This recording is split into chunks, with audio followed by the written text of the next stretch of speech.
This is your daily dose of all things royal. This charity recognises the importance of having young people's voice at the forefront, not just as advocates, but also as decision makers. And that is absolutely crucial because you know better than anybody else what is going on, what the conversations are that are happening, but also it's your future. Did Harry say anything of value here aside from it being just a so-called pep talk? Welcome back, my gorgeous, good-looking friends. Man, when I saw this today, I went off. Just because, anytime I see Meghan and Harry preying on the youth, it makes my skin crawl. Let's get started. So today, Misan Harriman, I'm guessing that he is the new Omid Scobie, posts this up on Twitter. The Duke and Duchess of Sussex met our youth ambassadors, Marianne and Purity, who are tireless advocates for children's rights and the beating heart of our work. He's referencing Save the Children charity, of which Misan Harriman is a so-called global ambassador. So today, the PR machine was in overdrive, trying to saturate the newsfeed with this visit that Harry and Meghan did to look humanitarian, I'm assuming. And I believe that this was done in order to mask the delinquency scandal with Archewell, as well as bring Nigeria back into focus. But at this event, as usual, it appears that Harry and Meghan offered nothing of value or brought anything to the table to help this organization out, aside from them giving a pep talk on letting them know they need to use their voice. So cut through the bullshit. Let's talk about what's really going on here. Remember, they don't say the things that they're actually doing. They distract us with all this nonsense, but in the background, there's stuff going on. So finishing off Misan's posts, what is the actual message that he wants us to get from it? So he's letting us know children in Nigeria face huge challenges. 1 in 10 dies before they reach the age of 5. So the question is why? 3 in 10 girls are married before the age of 18. The question is why? And the third bullet point says Nigeria also has one of the highest rates of unimmunized children.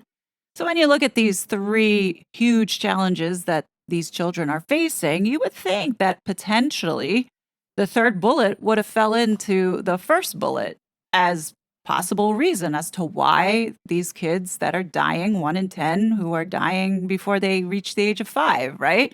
But no, this was important to leave as a bullet point because later on it says we've also partnered with GlaxoSmithKline to develop new immunization programs as well as a fund to support local organizations and innovators and child-led advocacy. So here we are talking about vaccines.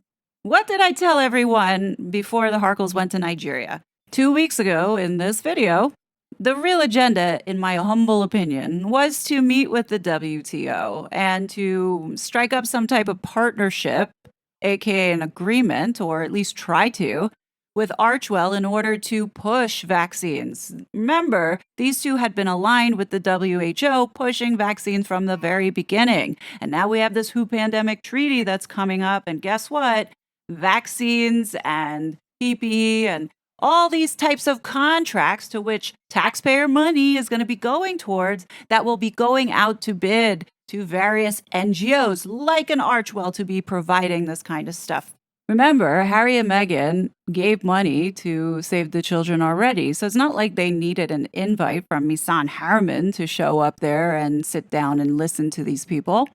Meghan and her cronies are all professional liars, so you can't really take at face value what they're telling us in the media. I think one of the reasons why they used the excuse that Misan gave this invite is because of Princess Anne. She had been president of this organization since 1970 and then switched over to patron as of 2017. So this is an organization that's close to her. I do think that Meghan and Harry were trying, or at least trying to not come across as stepping on her toes. And if they were going to get any kind of backlash, they say, well, Misan invited us. Well, we were going to say no. He's a dear friend of ours.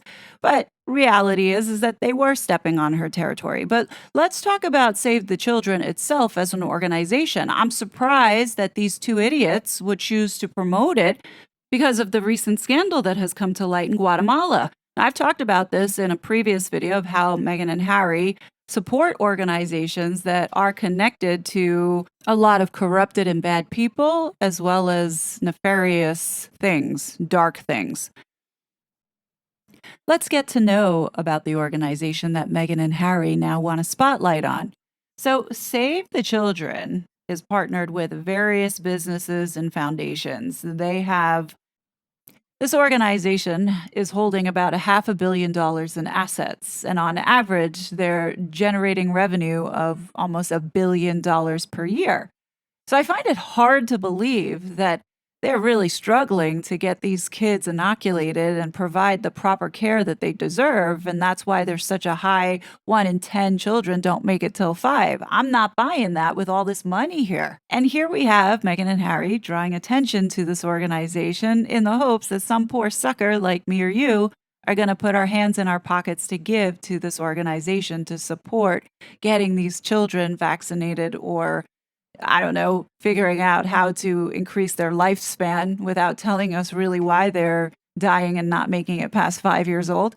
My point that I'm saying here is that there's plenty of money here to make a real impact and difference if the concern is so much to give vaccinations to these children to help them live a longer life. But I don't think that that's the real agenda here on this one. We're dealing with people who are in favor of depopulating the earth and this Agenda 2030. As you can see, Save the Children has partnered with Johnson & Johnson, Amazon, World Wildlife Fund, BlackRock, Google, Walt Disney, Apple, Microsoft. Also, the US government is giving millions, if not billions now, as a result of all the kids coming over from this migrant crisis for this organization. Being that this organization has such high-profile donors, it's not surprising that this story of what's happening in Guatemala has been swept under the rug. I don't know how this is outside the United States, but here in the US, our media has suppressed it. In fact, didn't even talk about it. But we're going to talk about it because I think it's important for people to know that Save the Children has a history, a very dark history of scandal. First, let's talk about the supporters that Harry and Meghan have in common. Let's begin with one of Meghan's role models, and that would be Hillary Clinton. In 2013, she was actually honored by Save the Children for her work with the organization and the Clinton Foundation's contribution. This long-standing relationship that they have, it goes pretty deep, includes the Alliance for a Healthier Generation, in which they're working together to improve nutrition in the United States and reduce childhood obesity. I don't know how well that's going because our children seem to be getting fatter and fatter, but hey, if they want to throw money at it. They also have the Clinton Health Access Initiative, which is a global health organization, and somehow I feel like this is also going to be a part of this WHO pandemic treaty. Then we have, and this is real, the No Child for Sale campaign. This campaign, as it says here, aims to end child trafficking and exploitation. Save the Children and the Clinton Foundation are both members of the campaign's steering committee. Okay, so where are all those children from Haiti? Where did they go? As well as where did the 85,000 children that have somehow disappeared in the United States illegally? Just saying. Anyway, that's one supporter of Save the Children. The next supporter we have is another role model that both Harry and Meghan look up to, the Obamas. As you can see, Save the Children has a tight relationship with the Obama Foundation and have partnered together over several initiatives, one being in 2017, another child nutrition program. With all these nutrition programs, you would think that we would solve this problem by now, right? In any case, other programs the Obama Foundation are running somewhere in South Africa as well as in Kenya. Don't really know too much about it, but they're in there. The next one is Meghan's bestie, Oprah Winfrey. Yes, the Oprah Winfrey Foundation has a long history as well with Save the Children on education, healthcare, what do you know, malnutrition and vaccines. Oh, that's rich. Protection. The Oprah Winfrey Foundation has funded programs to protect children from violence and abuse. Well, Harry, why don't you talk to Oprah and get her over to help the Baka people? Now, this next partner, you probably wouldn't have guessed it, but the Aspen Institute also is a big fan of Save the Children. Their contribution to Save the Children is partnering on initiatives for early childhood development. Gee, what do we think is going on there? Taxpayer money going towards psychologically manipulating the youth. I guess somebody has to do the grooming. Next on the list, you can't talk about vaccines without the Bill and Melinda Gates Foundation. And of course, where are all these vaccines coming from? Gavi. Gavi also partnered with the World Health Organization. Gee, it's such a small world, isn't it? And of course, helping children is not complete without the World Economic Forum getting involved. And of course, they have collaborated and partnered with Gavi in order to make sure everybody has their vaccines. Let's talk about one more supporter before we move into the scandals, and that would be Sleazy E. Did you know that Sleazy E first made a donation to Save the Children in 1989? Anyhow, Sleazy E's donations to Save the Children were substantial. In 1998, he donated $1 million to the organization. He also donated money to Save the Children through his foundation, the Sleazy E 6 Foundation. Sleazy E's relationship with Save the Children began to come under scrutiny in the early 2000s when he was accused of taking advantage of people who are not adults. In 2008, Sleazy E was convicted of soliciting, from a minor. He was sentenced to 13 months in prison. We know that. But he was allowed to serve his sentence on work release. It was a joke. Anyhow, despite his conviction, Sleazy continued to donate to Save the Children. Then in 2018, Sleazy was arrested, and then a few months later, he was found dead in his jail cell of apparent suicide. Wink, wink. Sleazy's death definitely raised new questions about his relationship with Save the Children. Some people accuse the organization of turning a blind eye to Sleazy's crimes. And we can't talk about Sleazy without talking about his friend, Ghislaine Maxwell, who also gave money to Save the Children. Disney's a big supporter of Save the Children. Yes, that same Disney company whose employees keep getting arrested for child exploitation images and videos. La Fiscalía Especial contra la Impunidad está desarrollando una diligencia de allanamiento, inspección, registro y secuestro de evidencias en seguimiento a una investigación de carácter transnacional de gran trascendencia, ya que abarca acciones que podrían estar relacionadas a vulneraciones y abusos en contra de la niñez guatemalteca. Not a good look for Save the Children. Here are a couple more scandals that have unfolded over the last couple of years. In 2018, a Save the Children employee in India was indeed arrested on charges of child sexual abuse. In 2018, again, the Times of India reported that the Save the Children UK had been accused of financial mismanagement and nepotism. The report alleged that the organization had paid excessive salaries to staff members and had awarded contracts to companies owned by relatives of board members. Then in 2019, The Guardian reported that Save the Children UK had been accused of covering up allegations of sexual abuse by its staff members. The report alleged that the organization had failed to report allegations of abuse to the authorities and had even taken steps to protect the accused staff members.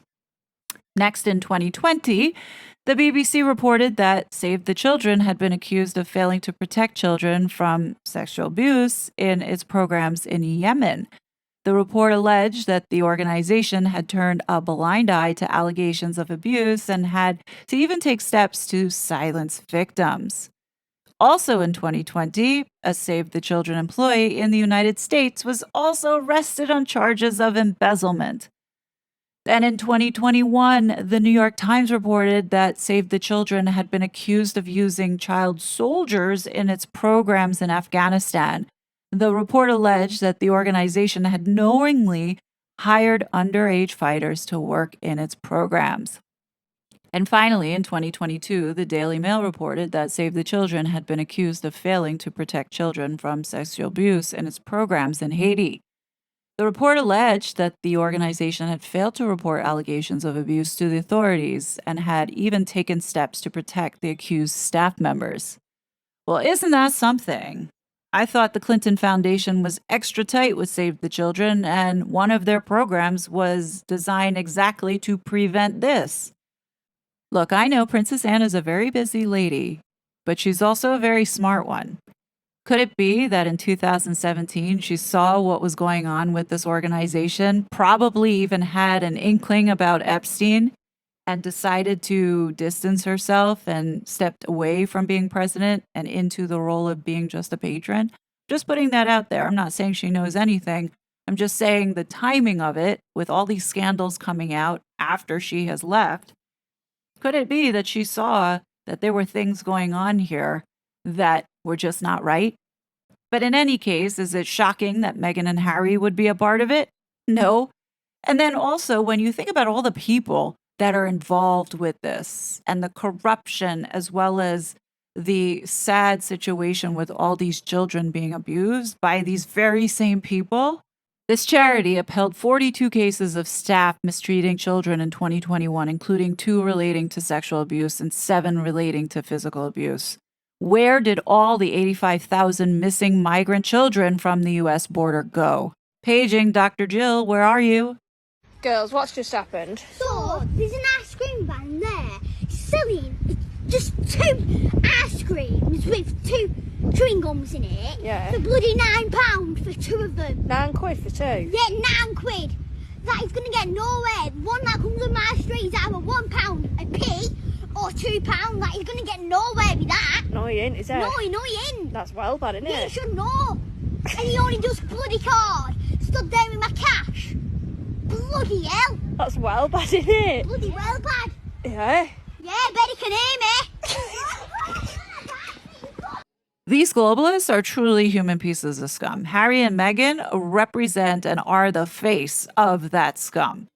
When you see them do all these pap shoots and pretending that they care, know that this is not about helping those people. Because if they truly were helping those people, this wouldn't be so staged. Nor would there be so much effort into getting the right photo to present it to the world to make it look like you're doing something kind. Meanwhile, not even having the courage to step up and speak out against the abuses. All these human rights abuses that are happening with these organizations that Harry and Meghan decide to align with, and they say nothing, shows that they're full of shit. Yeah, bet he can hear me. Anyhow, this situation definitely wanted to blow this up because I'm guessing Save the Children may have paid Meghan and Harry to up their brand, considering they had this scandal 2 weeks ago. That's just my speculation, but what do you guys think? As always, I will be back with more content, but until then, please be safe, and I'll talk to you later. Bye! I was such a fraud.